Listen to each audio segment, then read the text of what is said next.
শিক্ষাগুৰু ছাৰ বাইদেউসকল ৰাজ্যৰ প্ৰতিখন চৰকাৰী বিদ্যালয়ৰ শিক্ষাগুৰু ছাৰ বাইদেউসকলৰ বাবে বহুতে এটা গুৰুত্বপূৰ্ণ আপডেট লৈ আহিছোঁ। অৰ্থাৎ আমাৰ প্ৰতিজন শিক্ষাগুৰু ছাৰ বাইদেউসকলে যি ট্ৰেইনিংসমূহ লৈছে, অৰ্থাৎ যোৱা 2 বছৰ ধৰি বা আগতে আপোনালোকে ট্ৰেইনিংসমূহ নিশ্চয় লৈছে, যেনে FLN ট্ৰেইনিং হওক বা ECC ট্ৰেইনিং হওক বা আন ট্ৰেইনিংসমূহ যি আপোনালোকে লৈছে, এই ট্ৰেইনিংসমূহ আপোনালোকে শিক্ষা সেতু পৰ্টেলত আপডেট কৰিবলৈ নিৰ্দেশনা প্ৰদান কৰিছে। তো গতিকে ছাৰ বাইদেউসকল আপোনালোকে যি ট্ৰেইনিংসমূহ লৈছে, এই ট্ৰেইনিংসমূহ আপোনালোকে শিক্ষা সেতু পৰ্টেলত আপোনালোকে কেনেকৈ আপডেট কৰিব বা কেনেকৈ আপোনালোকে এড কৰিব, মই আজি এই ভিডিঅ'টোৰ যোগেদি সম্পূৰ্ণ প্ৰচেছখিনি ষ্টেপ বাই ষ্টেপ দেখাবলৈ যত্ন কৰিম। গতিকে ছাৰ বাইদেউসকল আশা কৰিছোঁ আপোনালোকে ভিডিঅ'টো সম্পূৰ্ণ শেষলৈকে চাব, আৰু যদি আপোনালোকে চেনেলটোত নতুনকৈ আহিছে অনুগ্ৰহ কৰি চেনেলটো ছাবস্ক্ৰাইব কৰি ল'ব, কিয়নো শিক্ষা বিভাগৰ লগত জড়িত ইনফৰমেশ্যনসমূহ এই চেনেলটোৰ যোগেদি দিবলৈ যত্ন কৰা হৈছে। তেনেহ'লে বলক আমি ভিডিঅ'টো। ছাৰ বাইদেউসকল আপোনালোকে এই ট্ৰেইনিংসমূহ শিক্ষা সেতু পৰ্টেলতে আপডেট কৰিবৰ বাবে আপোনালোকে যিকোনো এটা ব্ৰাউজাৰত যাব, আপোনালোকে ক্ৰোম ব্ৰাউজাৰ বা গুগলত যাব। ক্ৰোম ব্ৰাউজাৰ বা গুগলত যোৱাৰ পাছত আপোনালোকে ইয়াতে চাৰ্চ কৰিব shikshasetu.assam.gov.in। আপোনালোকে যি shikshasetu.assam.gov.in যেতিয়া আপোনালোকে চাৰ্চ কৰিব, আপোনালোকে যি ফাৰ্ষ্ট লিংকটো দেখা পাব, আপোনালোকে নিশ্চয় স্ক্ৰীনত দেখা পাইছে, এই লিংকটোত আপোনালোকে ক্লিক কৰি দিব। এই লিংকটোত ক্লিক কৰাৰ লগে লগে আপোনালোকে এনেধৰণে এটা বিশেষ পেজ খোল খাব, আৰু যে পেজটোত আপোনালোকে এনেধৰণে দেখা পাব যে লগইন, ইউজাৰ ID তথা এণ্টাৰ ইউজাৰ নেম আছে, পাছৱৰ্ড আছে, ডিষ্ট্ৰিক্ট আছে। আপোনালোকৰ যি ইউজাৰ নেম আছে, আপোনালোকে ইয়াতে নিজৰ বিদ্যালয়ৰ ইউডিএছ কোডটো দি দিব, পাছৱৰ্ড দিব, ডিষ্ট্ৰিক্ট দি দিব, আৰু কেপচাৰটো আপোনালোকে দি দিব।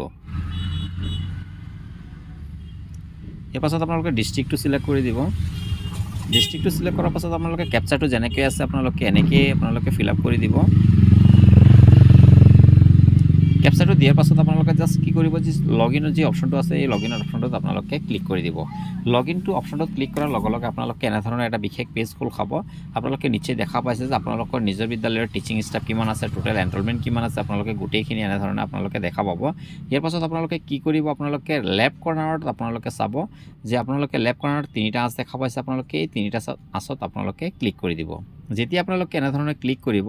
ক্লিক কৰাৰ পাছত আপোনালোকে এনেধৰণৰ ডাছবৰ্ড দেখা পাব, স্কুল মেনেজমেণ্ট দেখা পাব, মেটেৰিয়েলছ আৰ্ট ট্ৰেইনিং দেখা পাব, আৰু আপোনালোকে এনেধৰণৰ বহু অপশ্যন দেখা পাব। কিন্তু তাৰ ভিতৰত আপোনালোকে কি কৰিব, যে টিচাৰ এণ্ড ষ্টাফ যি অপশ্যনটো আছে, আপোনালোকে টিচাৰ এণ্ড ষ্টাফ অপশ্যনটোত আপোনালোকে ক্লিক কৰি দিব। যিহেতু আমি টিচাৰসকলৰ প্ৰফাইলটো ট্ৰেইনিং বা যি ট্ৰেইনিংসমূহ লৈছিল ইয়াত আপডেট কৰিব লাগিব। তাৰপাছত যেতিয়া আপোনালোকে এনেধৰণে ক্লিক কৰিব, আপোনালোকে টিচাৰ এণ্ড ষ্টাফ দেখা পাব, আৰু টিচাৰ এণ্ড ষ্টাফ লিষ্টিং দেখা পাব, টিচাৰ এণ্ড ষ্টাফ ৰেজিষ্ট্ৰেশ্যন দেখা পাব। আপোনালোকে এই অপশ্যনসমূহৰ ভিতৰতে আপোনালোকে কি কৰিব, যে টিচাৰ এণ্ড ষ্টাফ লিষ্টিং যি অপশ্যনটো আছে, আপোনালোকে এই অপশ্যনটোত আপোনালোকে ক্লিক কৰি দিব। এই অপশ্যনটোত ক্লিক কৰাৰ লগে লগে এইখন বিদ্যালয়ৰে যিমান শিক্ষক আছে, সেই গোটেইখিনি শিক্ষকৰ নামটো আহি যাব, টিচিং ষ্টাফ টাইপ আহি যাব, gender, email ID, mobile number, এনেধৰণে গোটেই ডিটেইলছখিনি আহি যাব। আপোনালোকে যিজন টিচাৰৰ বা আপোনাৰ নিজৰ যি কোৱালিফিকেশ্যনটো বা আপোনালোকে যি ট্ৰেইনিংসমূহ লৈছে এড কৰিব বিচাৰিছে, গতিকে আপোনালোকে নিজৰ নামৰ এগেইনষ্টত আপোনালোকে কি কৰিব, ৰাইটলৈ গুচি যাব। যেতিয়া আপোনালোকে ৰাইটলৈ গুচি যাব, এনেকৈ আপোনালোকে স্ক্ৰল ৰাইট কৰিব। গতিকে যেতিয়া আপোনালোকে এনেকৈ ৰাইট কৰ্নাৰত দেখা পাব যে চিলেক্ট একশ্যন, আপোনালোকে যি চিলেক্ট একশ্যন অপশ্যনটো দেখা পাব, আপোনালোকে এই চিলেক্ট অপশ্যনটোত আপোনালোকে ক্লিক কৰি দিব। চিলেক্ট অপশ্যনটোত ক্লিক কৰাৰ লগে লগে চাওক, আপোনালোকে view, edit, transfer, view leave balance, এনেধৰণৰ অপশ্যনসমূহ দেখা পাব। এই অপশ্যনসমূহৰ ভিতৰতে আপোনালোকে যি এডিট অপশ্যনটো দেখা পাইছে, আপোনালোকে এই এডিট অপশ্যনটো আপোনালোকে ক্লিক কৰি দিব। এডিট অপশ্যনটোত ক্লিক কৰাৰ লগে লগে চাওক, আপোনালোকে এনেধৰণে দেখা পাব, বা আপোনালোকে যি পোষ্টৰ ডিটেইলছখিনি আছে আপোনালোকে এনেধৰণে দেখা পাব। আমি যিহেতু বৰ্তমান আমি ইন ছাৰ্ভিচ যি ট্ৰেইনিংসমূহ আছে, এই ইন ছাৰ্ভিচ ট্ৰেইনিংসমূহ যিহেতু আমি এড কৰিম, বা আমি যি ট্ৰেইনিংসমূহ বৰ্তমানলৈকে গ্ৰহণ কৰিছোঁ, সেই ট্ৰেইনিংসমূহ যিহেতু আমি শিক্ষা সেতু পৰ্টেলত দেখুৱাব লাগে, তাৰ বাবে আমি কি কৰিব লাগিব, এই অপশ্যনসমূহৰ ভিতৰতে এডিশ্যনেল কোৱালিফিকেশ্যনছ এণ্ড নলেজ যি অপশ্যনটো আছে, আপোনালোকে এই এডিশ্যনেল কোৱালিফিকেশ্যন এণ্ড নলেজ অপশ্যনটোত আপোনালোকে ক্লিক কৰি দিব। এডিশ্যনেল কোৱালিফিকেশ্যন এণ্ড নলেজত যেতিয়া ক্লিক কৰিব, আপোনালোকে ইয়াতে চাওক, দেখা পাব যে ইয়াতে আপোনালোকে ইন ছাৰ্ভিচ ট্ৰেইনিং বুলি আপোনালোকে দেখা পাব। অৰ্থাৎ আপোনালোকে ইন ছাৰ্ভিচ ট্ৰেইনিঙৰ কি লৈছে, সেই ইন ছাৰ্ভিচ ট্ৰেইনিঙৰ ইয়াতে আপোনালোকে এড কৰিব লাগিব অৰ্থাৎ আপোনালোকে যি FLNৰ ট্ৰেইনিং লৈছে বা ECCEৰ ট্ৰেইনিং লৈছে বা আপোনালোকে লিডাৰশ্বিপৰ কিছুমানে ট্ৰেইনিং লৈছে বা আন যি ট্ৰেইনিংসমূহ লৈছে আপোনালোকে এই ইন ছাৰ্ভিচ ট্ৰেইনিঙৰ ইয়াত যি এড অপশ্যনটো আছে আপোনালোকে ইয়াতে এড কৰিব লাগিব তো গতিকে ফুল প্ৰচেছটো মই দেখাই আছোঁ যে এড অপশ্যনটোত আপোনালোকে জাষ্ট ক্লিক কৰিব দিব এড অপশ্যনটোত ক্লিক কৰাৰ লগে লগে চাওক ইয়াতে আপোনাৰ ইয়াতে টাইপ অফ ট্ৰেইনিং আপোনাৰ কি ট্ৰেইনিং লৈছিলে আপোনালোকে জাষ্ট ইয়াতে ক্লিক কৰি দিব টাইপ অফ ট্ৰেইনিং চাওক ফাউণ্ডেশ্যনেল লিটাৰেচি এণ্ড নিউমাৰেচিৰ ওপৰতে ট্ৰেইনিং লৈছিলে ছাৰজনে তো গতিকে ফাউণ্ডেশ্যনেল লিটাৰেচি এণ্ড নিউমাৰেচি আমি ট্ৰেইনিংটো টাইপটো চিলেক্ট কৰি দিলোঁ একাডেমিক ইয়াৰ কোনটো চনত বা কোনটো একাডেমিক ইয়াৰত লৈছিলে এইটো হৈছে 2024-25 চনতে লৈছিলে তো গতিকে আমি ইয়াৰটো চিলেক্ট কৰি দিছোঁ ট্ৰেইনিং নেমটো আমি ইয়াতে জাষ্ট ইয়াতে ক্লিক কৰি দিম ইয়াতে ক্লিক কৰাৰ পাছত চাওক আপোনালোকে ইয়াতে নামবিলাক পাই যাব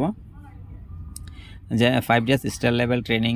KRP সকলৰ বা ফেজ 1 ফেজ 2 গোটেইখিনি আছে আপোনালোকে যোনটো হয় যেহেতু এই টিচাৰজনে 5 days block level training teachers phase 1ত লৈছিলে বা ফেজ 2ত লৈছিলে আপোনালোকে যোনটোৱে হয় 5 days block level training teachers phase 2ত লৈছিলে গতিকে আমি এই অপশ্যনটোত আপোনালোকে ক্লিক কৰিব আপোনালোকে যোনটোৱে হয় আপোনালোকে KRP হ'লে KRP বা RP হ'লে RP বা আপোনালোকে ফেজ 1ত ল'লে ফেজ 1 মানে যোনটোৱে হয় আপোনালোকে ইয়াতে গোটেইখিনি অপশ্যনসমূহ আছে তো গতিকে এই ছাৰজনে ফেজ 2ৰ 5 days ব্লক লেভেল ট্ৰেইনিং লৈছিলে গতিকে আমি 5 days block level training phase 2ত আমি এইটোৱে চিলেক্ট কৰি দিলোঁ এতিয়া হৈছে অৰ্গেনাইজড বাই কোনে অৰ্গেনাইজ কৰিছিলে এইটো SCRTয়ে কৰিছিলে বা আপোনালোকে যদি যোনে কৰক আপোনালোকে SSA হ'লে SSA আপোনালোকৰ যোনটো হয় এইটো আপোনালোকে ইয়াতে দি দিব ইয়াৰ পাছত লেভেলটো আপোনালোকে ইয়াতে জাষ্ট চিলেক্ট কৰিব ক্লাষ্টাৰ লেভেল ব্লক ডিষ্ট্ৰিক্ট জোন লেভেল বা ষ্টেট লেভেল কোনটো লৈছিলে এইটো যেহেতু ব্লক লেভেলতে লৈছিলে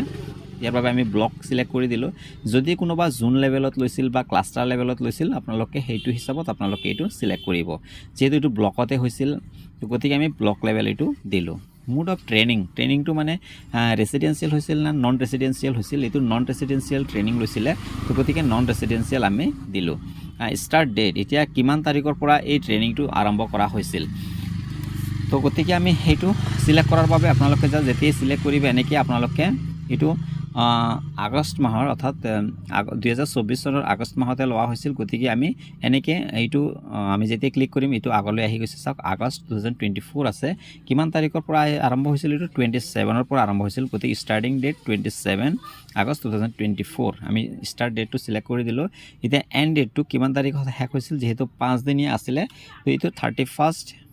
31 আগষ্টত শেষ হৈছিলে তো এই আমি 31 আগষ্ট 2024 ইয়াতে চাওক ট্ৰেইনিং ডেজ কিমান ডেজৰ হৈছিলে 5 ডেজ হৈছিলে গতিকে আমি ইয়াতে 5 ডেজ হৈ গ'ল এইটো নিজে ক্যালকুলেট কৰি ল'ব আপোনালোকে ডেটটো পঢ়াৰ পাছতে এইটো নিজে ক্যালকুলেট হৈ যাব তো এনেধৰণে আপোনালোকে গোটেইখিনি ফিল আপ কৰি দিব বা আপোনালোকে এনেধৰণে সিলেক্ট কৰিব সিলেক্ট কৰাৰ পাছত এতিয়া জাষ্ট কি কৰিব যে সেভ অপশ্যনটো আছে আপোনালোকে জাষ্ট সেভ অপশ্যনটোত আপোনালোকে ক্লিক কৰি দিব সেভ অপশ্যনটোত ক্লিক কৰাৰ লগে লগে চাওক এইটো সেভ হৈ গৈছে চাওক টিচাৰজনৰ এতিয়া সেভ হৈ গৈছে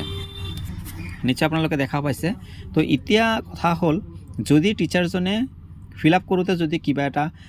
ধৰি লওক আপোনালোকে অৰ্গেনাইজড বাই এইটো SCRT হৈ গ'ল যদি SSA হ'ব লাগিছিল তেতিয়াহ'লে আপোনালোকে যদি এডিট কৰিব লগা হয় তেতিয়াহ'লে জাষ্ট আপোনালোকে যি পেনৰ নিচিনা যোনটো দেখা পাইছে ইয়াতে আপোনালোকে ক্লিক কৰি আপোনালোকে ইয়াতে এডিট কৰি আকৌ সেভ কৰিব পাৰিব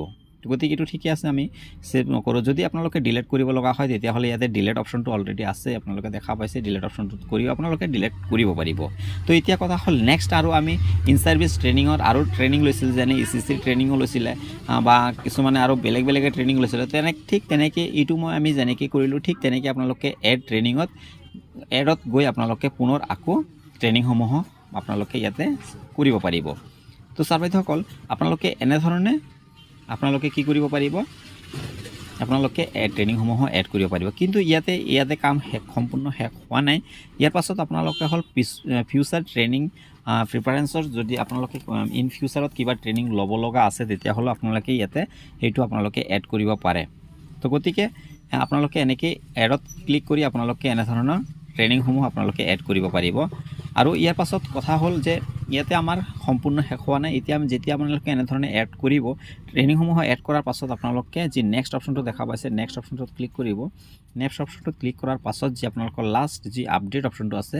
এই আপডেট অপশ্যনটোত আপোনালোকে ক্লিক কৰিব লাগিব আপডেট অপশ্যনত ক্লিক কৰাৰ লগে লগে চাওক গোটেই ডাটাটো আপোনাৰ আপডেট হৈ গৈছে তো ছাৰ বাইদেউসকল আপোনালোকে নিশ্চয় কথাখিনি বুজি পাইছে তো আপোনালোকে এনেধৰণে আপোনালোকৰ ইন ছাৰ্ভিচ ট্ৰেইনিংসমূহ আপোনালোকে এড কৰিব পাৰিব তো ছাৰ বাইদেউসকল আজি ভিডিঅ'টো ইয়াতে সমাপ্ত কৰিছোঁ আপোনালোকে ভিডিঅ'টো যিমান পাৰে শ্বেয়াৰ কৰি দিব যাতে আমাৰ শিক্ষক বন্ধু বান্ধৱীসকলে কথাখিনি গম পায় ধুনীয়াকৈ শিক্ষা সেতু পৰ্টেলত এই কামখিনি কৰি ল'ব পাৰে ভিডিঅ'টো সম্পূৰ্ণ চোৱাৰ বাবে ধন্যবাদ